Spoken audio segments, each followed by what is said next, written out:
Whoa, welcome back to some more Camp Geeks. God, sorry I've been off for 2 months. I am so sorry for that. As I've said, I've been ill for 6 months now, better. Mind you, I am feeling better now. Well, not fully better, by the way, but I'm starting to recover. I've been better this is my second week of kind of being, up and about and actually able to do exercises, but I strained myself a bit too much last week. I did, out of the 7 days, I think I did 3-4 days of exercise.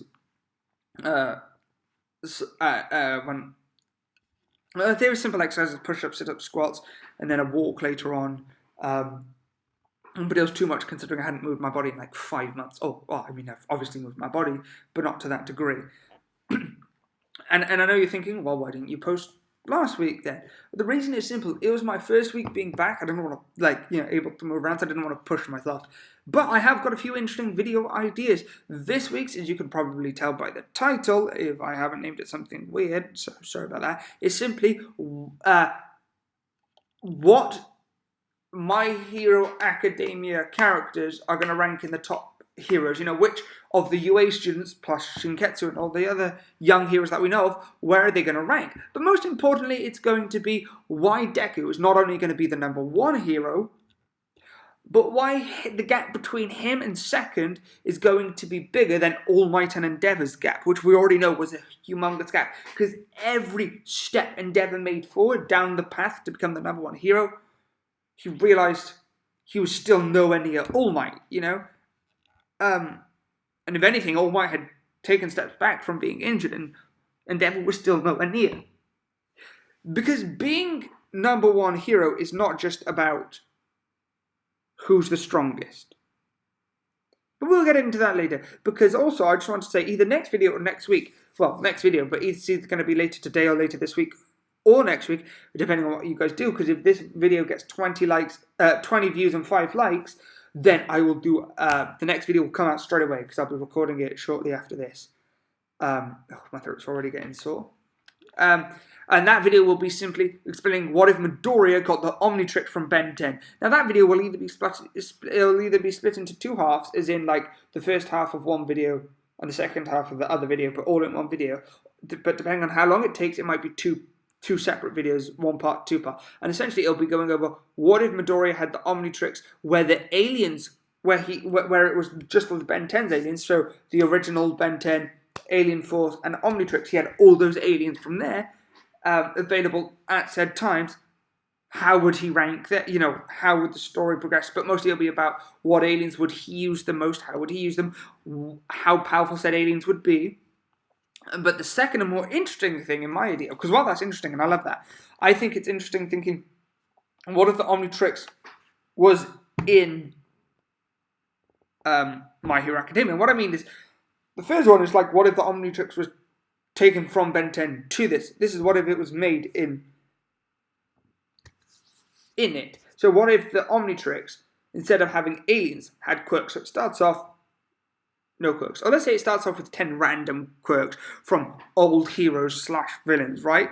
Random ones. But then, and what it can do is it can scan any quirk, right? Any quirk. Apart from One for All and All for One, right? Apart from those 2 quirks, the 2 main quirks, you can get any quirk, including Ares, by the way. And yeah, and to scan, you need to touch. You need to make contact with someone for 5 seconds. But to begin with, each transformation has only 5 minutes. You can only use 5 minutes. You can only use it a limited amount of times a day. And despite having, you could literally have thousands of quirks, but you could only use 10 to begin with. But by the end, you have master control. You can go through as many quirks as you want for as long as you want, But anyway, and that's next week's video, or tomorrow's video, however long it takes to get 20 views and 5 likes. But in today's video, we are going to be talking about Midoriya and why he's number 1. That did not work out the way I wanted it to go. But let's get into it, shall we? Sorry, I took a little water break, and also to double check something with Nick Comedy, so be sure to check out his channel. It's absolutely amazing. It's simply just I can't remember the name of his channel, but please check it out. Just type in Nick Comedy or something like that, or MC Hammer. absolutely amazing content. I just wanted to check what pro heroes were ranked on in Naruto, not Naruto, My Hero Academia, because if I remember correctly, it is based on how much work you complete, how much hero work you do, and also popularity. And I'm pretty sure there was a third, but that's what I was asking. Is I can't remember if there was a third. But anyway, we know it's based on popularity because of Hawks, and we know it's based on how much work you do because of Endeavor and All Might and both, but his popularity was through the roof. But I'm going to explain why Deku's going to be number one. We all know he's going to be number one because he has All Might's quirk and he's the most powerful. Yes, but remember, this is going to be a kid, a child, who is in his first year in UA. First year as a hero, first year with a quirk. Or second year, technically, with a quirk, because he got it 10 months before he got into UA, plus the months he spent at UA. So he's within his second year. Or within his... Anyway, the real point is, he started way behind everyone else with when he got a quirk. And his quirk was so powerful, it injured his body. But within a year of being at this UA, he's fought villains, lots of villains. He's fought some of the most powerful villains, but most importantly, by the time he's graduated, heck, before he's even graduated, by the time he gets to his second year, he would have had himself defeated Shigaraki. We know he's going to be the one to beat Shigaraki. All for One, I'm not sure if it's going to be Deku or everyone else, but at the very least, he's going to take down Shigaraki, who is even more powerful than All for One, and All for One is relative in power to All Might, who is the most powerful hero in history prior to Deku. So remember that. A child has now beat someone who's more powerful than the big villain who ruled Japan and lots of the world and severely injured All Might. And at the best, he's beat several villains, including the two most powerful villains in all of history in the My Hero Academia verse. So popularity is going to go up because of that. The fact that he's beaten those two means it's going to really count in his favour in terms of ability and quirk power. But I'm not here just to talk about that. His quirks, it's going to be fascinating to everyone. Yes, he got All Might's quirk, but now he's using quirks that they haven't seen, like Black Whip, and they don't know about Danger Sense, but his other visible quirks that they'll be able to see. I don't know all of his quirks, I'm sorry. But also, very importantly, and I think people are going to forget this, Midoriya is attractive. He has a cute face and an attractive muscular body. Now, I'm not going to lie and say I think he's more attractive than Bakugo. I don't like Bakugo, but I think Bakugo is one of the most attractive in Class 1A. But I think Class 1A has a lot of attractive boys. Kirishima, Denki, Todoroki, Bakugo, Deku. That is 5 of the boys who I think are attractive. And Shinzo, who's not even in Class 1B, but I'm going to associate him with Class 1A just because of the amount of time he spends with them at the moment. Those are people who I find... Some of them I don't find personally attractive, but I know other people would find attractive. Shinzo. I don't think Shinzo ugly, but I think there'll be a big part. But Deku is going to be attractive to a lot of people. And he's going to have such a sweet personality, people can't help but like him. Unlike Endeavor. But I'm thinking, when he's pro, he's going to have his own agency, right? And I think some of Class 1A and 1B are going to work under Deku. And maybe even other members of UA.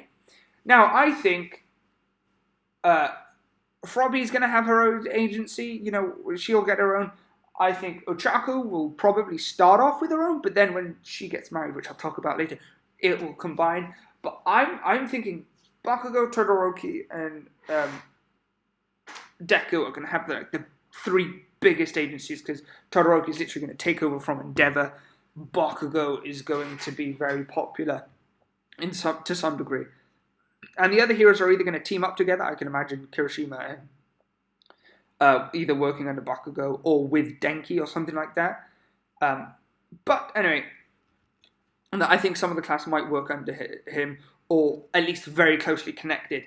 But more importantly, think about it from a perspective of a student, right? You're a new student, you're going into 1A, you're not going to 1A, you're going into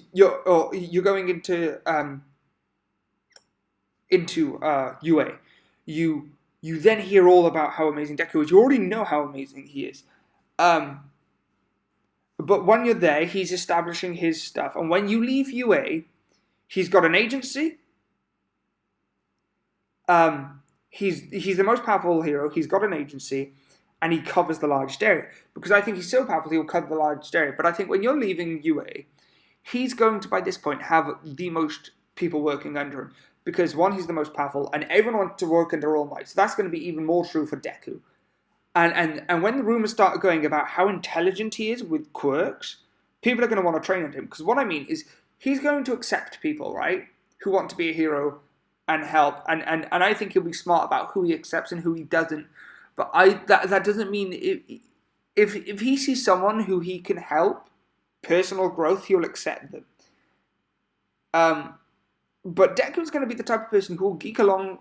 He'll nerd out to someone about their quirk. He'll ask them, when they join, he'll ask about their quirk, right? He'll go, what's your quirk? How do you use it? And he'll see how they use it, and he'll see how the quirk works. Because remember, even before he got a quirk, Deku was analysing pro heroes' quirks. So he's analysing other people's quirks. So he'd nerd out with the person, right? Going, okay, what's your quirk, etc. And he'll help them know how to control their quirk, how to utilise their quirk. And I think he'll help them improve not only their quirk control, but how they think about their quirks and how they use it. And in doing so, he will help them grow. And that's not even talking about literal growth in terms of power. And because of that, and the decision-making, so because of that, lots of heroes under him will improve drastically. And because of that, his agency will become more popular and get more people who will all improve. And because of all those improved people and the amount, he's going to cover a wide area, which the agency, yes, it goes for you individually, but it also goes for the person in charge. But also, Deku is super fast. People forget that he borderline his super speed. So he'll be able to cover large distances quite shortly. So he might even be arguably able to cover all of Japan within a few hours, or even less. I'm not sure how exactly fast it is, but the point is he'll be able to cover large areas, do a lot of work, and he won't just do fighting the big bad, and like All Might had to do when All Might was injured. He would do community service. He will help feed the homeless. He will help get the children down from a cat down from the tree. He'll help an old lady cross the road. And all of that will mean he's insanely popular. Young heroes will want to be improved by having coached under him and his legacy. People know he's the successor to All Might. People will see he has taken down some of these biggest bads that even All Might was able to, had to struggle and got severely injured with. And they will see that he's so kind and caring that he will become the most popular. But second place, plot-wise, second is going to be Bakugo. But when I think about it, I think Todoroki's going to be second. But if you take away the plot, and the reason behind this, quite simple. Bakugo's aggressive and similar to Endeavor. Todoroki is going to do roughly the same amount of work as Bakugo. He's going to have a head start in the fact that he's going to take over his father's company. And he's going to have two quirks, but he's also going to be more popular because just like Bakugo, he's attractive, right? Now, I think you could describe them as hot, more sex appeal attractive, where Deku is more like he's cute, he's handsome, unless you've seen any of the drawings of grown-up Deku, then, oh boy, different story altogether. But they're very attractive. Then there's a whole niche for Todoroki, socially inept, but still cool, powerful, kind, or everything you want. Bakugo, the reason I think he'll be less popular, I think amongst the girls he'll be very popular, but I think the reason he'll be less popular is it's harder to work under Bakugo, who's really aggressive, than Todoroki, who at that point would have improved. I still think he'd be a bit socially inept and awkward, like he is now, but I think that'll be one of his charms, and he'll be smart, and obviously he's very smart, as we know, and powerful. So he'll be roughly the same as Bakugo in terms of power, skill, and how much work they do. Even though I do think Bakugo might actually do more, personally, but I think Todoroki's company will do slightly more, so altogether that evens out. And in terms of popularity alone, I think Todoroki will win, because they'll both be very popular among the ladies. But who else would make it into the top 4 of Class 1A? Well, I'm going to say Froppy. Froppy makes it to what? She's going to be a very popular hero, especially among the coastal areas, anywhere where there's water. She's going to be very popular. And I just think, just through her ability, her popularity, she's going to get there. You can argue Momo just on popularity. Momo is not going to be someone who fights crime. That's not who she's going to be. And I think this is an arc she needs to have. She's not a fighter. She's a hero, but she's not a fighter. Her quirk is a rescuer. She helps people. She's in the community fixing things. Oh, you've broken your cane. Here you go. Here's a new cane. Here's a new walking stick. Here's a new Zimmer frame. Here's a new. You've broke your high heel. Here's a new high heel. She's going to be that type of person who helps around the community and in disasters are able to create relief centers, tents, medical equipment. Like, people are forgetting, she can create medical equipment. And she'll be able to create support beams. And she's highly attractive. And I think Uraka, I think she will probably just make it top 10 or just be out of top 10. Because she's very cheerful. She's very happy. She's pretty. She has a good quirk. People underrate her quirk for rescuing people. Her quirk for rescuing people would be, I can lift heavy. Oh, you're injured? Don't worry. You're now floating. It's now less strain, so now heroes can carry you more and other things. Don't worry. Oh, there's a huge big slab of concrete that no one can lift, or no one here can lift. Don't worry, it now has no weight. And she's intelligent, able to adapt her costume because she saw Deku's black whip, and she's like, right, if I had this, I could help him, but also help other people. And when she gets, so I think she'll be popular. I think she'll be I think she'll get her. Momo and Froppy will mostly get in because of their popularity, but also they will have high success rates. And Chaka, don't forget, Chaka's a trained martial artist. But I think she'll probably have a pretty small company compared to the likes of Bakugo and Deku. But I think her company will merge with Deku's when she gets married to Deku, because she's going to get married to Deku. And when that happens, she's going to be even more popular and maybe even break into the top 5. But I think there's one more girl in Class 1A who is going to get into the top 10, and that is Mina Ishido. She's very attractive, she's very athletic, and she's got a good quirk. I think she'll be great for fighting, but she'll just be a popular figure. She'll be on social media, she'll be on the news a lot, she'll be in the public's eye a lot, and she's powerful and attractive. She's going to get in. And if she has a relationship with Kirishima, which lots of people think she will have, she will then also gain popularity. She won't gain, and what I mean by gain popularity it won't be like Ochako, where she's marrying the number 1 hero, Deku, who's the number 1, and it raises her, which will also raise Deku. It will raise because of two heroes from the same class of school who fought against the villains when other heroes wouldn't, have got married. They've been together. It's a love story. It will be on the news. It will be coverage. All the top heroes will be attending because of that. It'll boost her popularity, and I think she'll be above Kirishima in the rankings. Now, I say Jiro will be top 20, top 15. Yet again, music, popular. There's a whole bunch of people who find her attractive, and if she comes out as bisexual, like lots of people think she is, that'll be great for the LGBT community. But I think fourth place is the win person from Shinketsu, right? Shinketsu. But having said that, we've not even got on to the big 3 yet, or Shinzo. Denki, Kirishima, top 20 easily. Shinzo, top 20 easily. Mineta, arguably can just about make top 20, if not top 25. Same with the guy who can talk to animals. As my friend Rowan has said to me, people love animals. So, the one who can talk to animals, Toro, is it? I think that's the person's name. I'm sorry, I can't remember everyone's name. He can talk to animals, right? People love animals. So imagine, he can talk to your pet for you. He can talk the cats down from trees.